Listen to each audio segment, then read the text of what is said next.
Yuyan, mungkinkah seluruh kota ini khusus untuk ras Yuanzhen yang ditangkap oleh klan Qimi? Lalu apakah kamu tahu penyebab menurunnya dan kepunahan klan Qimi? Tanya Xiaoyan. Yuyan adalah orang yang berasal dari era Zuzang dan Shizun. Apa yang terjadi di masa lalu, seharusnya dia tahu jelas. Setelah mendengar pertanyaan Xiaoyan, keseriusan muncul di wajah Yuyan. Dia membalikkan tubuhnya dan memandang Xiaoyan. Siapa yang memberitahumu bahwa klan Qimi telah menurun dan punah? Ucap Yuyan. Jawaban ini membuat Xiaoyan tercengang. Bukankah dunia besar tempat ras Qimi telah menghilang? Ucap Xiaoyan berkata dengan keraguan. Apa menurutmu dengan kemampuan klan Qimi dalam merebut tubuh, dia bisa hilang dalam persaingan dunia? Ucap Yuyan. Xiaoyan secara alami memikirkan masalah ini dan dia juga berpikir terlalu aneh. Tentu saja itu karena tidak ada bukti yang meyakinkan bahwa klan Qimi benar-benar menghilang. Jadi lenyapnya dunia besar ini merupakan cara klan Qimi untuk bersembunyi dari publik. Tanya Xiaoyan. Yuyan tersenyum manis. Meskipun dia tidak menjelaskannya, namun jawabannya sudah jelas. Itu seperti yang dikatakan Xiaoyan. Klan Qimi berbeda dengan Yuanzhen. Kekuatan dominan klan Yuanzhen terlihat di permukaan, namun klan Qimi bersembunyi di kegelapan. Dan mereka sebenarnya tidak kalah dengan klan Yuanzhen. Pada saat ini di depan mereka, ada beberapa sosok besar yang terus menyeret kota dengan susah payah. Itu cukup untuk membuktikan bahwa klan Qimi cukup kuat untuk dapat memperbudak ras keabadian fisik.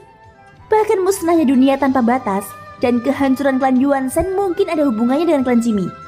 Jika dipikir-pikir, kamu sungguh luar biasa. Aku semakin mengagumimu. Ucap Yuyan tiba-tiba menyanjung Xiaoyan. Apa maksudmu? Ucap Xiaoyan.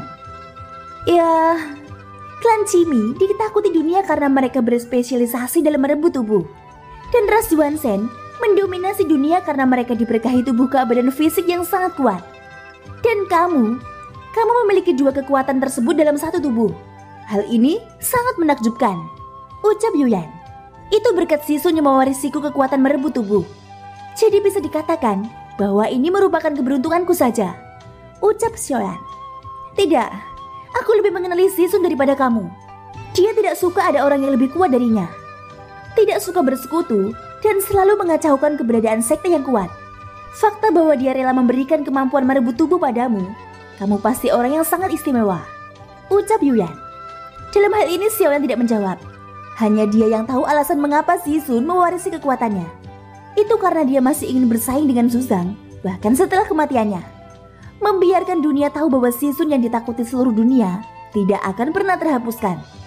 Mengapa? Apakah kamu tidak senang? Dalam hidupku, aku hanya pernah memuji dua pria, yaitu Shizun dan kamu. Ucap Yuyan sambil melangkah ke depan. Semakin dekat dan semakin dekat dengan tubuh Xiaoyan. Saat dia melihat Xiaoyan, seolah-olah Xiaoyan tidak pernah mengenakan pakaian apapun sama sekali. Tatapan itu melihat ke atas dan ke bawah dengan tidak hati-hati. Jika kamu memahami Shizun, seharusnya kamu juga tahu bahwa teknik pemikatmu ini bukanlah apa-apa. Ucap Xiaoyan sambil melambaikan tangannya. Nyala api menghapus energi merah muda yang mencoba menyihirnya lagi. Sekarang Xiaoyan harus tegas dalam tindakannya. Bagaimanapun dia berperan sebagai nomor 9 di alam dewa kekacauan. Jadi dia harus membuat Yuyan tahu bahwa Xiaoyan juga sekuat para tokoh di sana. Xiaoyan juga berpura-pura bahwa tubuh aslinya ini hanyalah klon terlemahnya. Untuk membuat kebohongannya menjadi kenyataan, dia harus pintar agar Yuyan mempercayainya. Ya, mengingat statusmu, akan sangat aneh jika kamu dapat kukendalikan dengan mudah. Hehehe, ucap Yuyan sambil menyilangkan tangan di dadanya.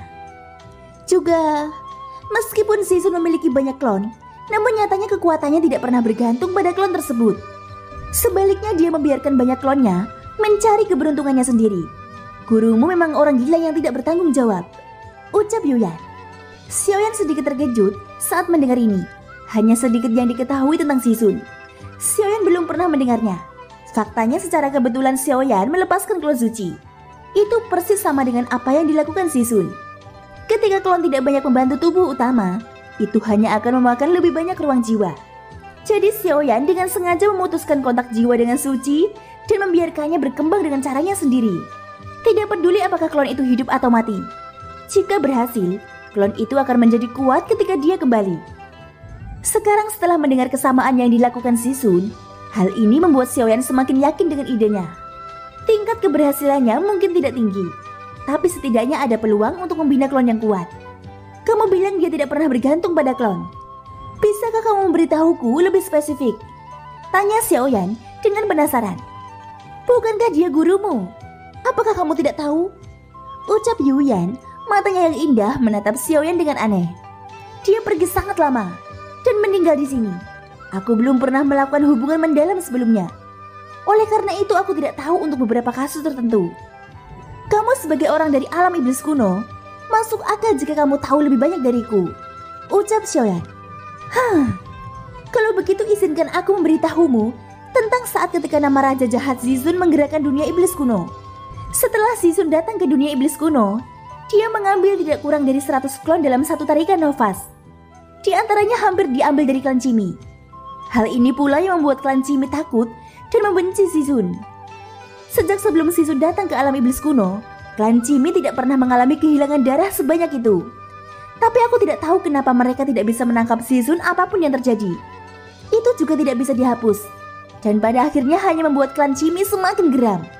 Zizun menyebabkan bencana berdarah bagi klan Cimi. Dia menyebarkan ratusan klonnya di berbagai planet di alam iblis kuno. Dia berdiri diam dan menunggu selama 1000 tahun sampai formasi akan segera selesai. Setelah semua klon tersebut tumbuh untuk seperti yang dia inginkan, Zizun kembali mengendalikan mereka sebagai pengorbanan memasuki dunia besar. Hasilnya lebih dari 10.000 orang musnah.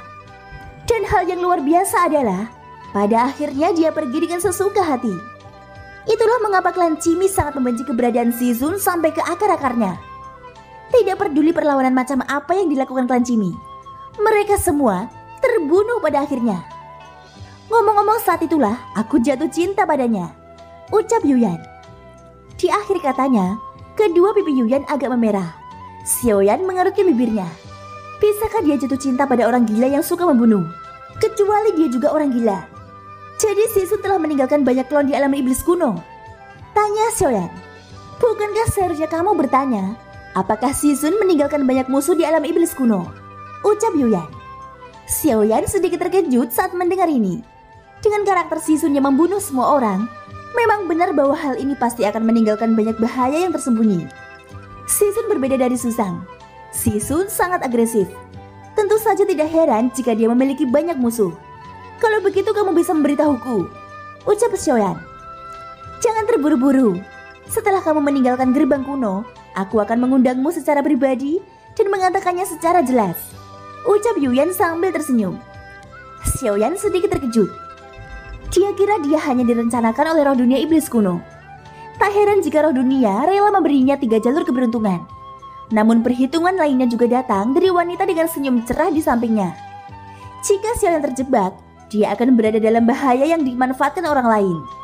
Meski yang mereka inginkan bukanlah nyawa Xiaoyan, namun hal ini tidak jauh berbeda dengan mengandalkannya. Tidak masalah. Jadi bagaimana jika ada lebih banyak musuh? Paling buruk, aku akan melarikan diri, ucap Xiaoyan. Aku masih berhutang budi padamu. Jika kamu mau, aku masih bisa melindungimu di alam iblis kuno, ucap Yuyan sambil menjilat bibirnya. Aku telah memotong akar cinta jauh sebelum ini. Aku tidak bisa didekati oleh wanita, ucap Xiaoyan. Setelah mengatakan itu, Xiaoyan tidak berbicara lagi.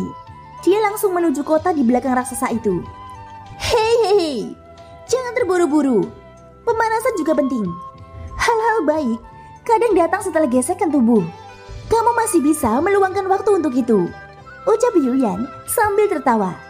Saat tawa ini jatuh ke telinga Xiaoyan, dia hanya merasakan hawa dingin yang menyeramkan. Thank you guys sudah mendengarkan ceritaku di episode kali ini. Ikutin terus kelanjutan episode-episode berikutnya ya. Semoga hari kalian menyenangkan. Sampai jumpa dan bye-bye.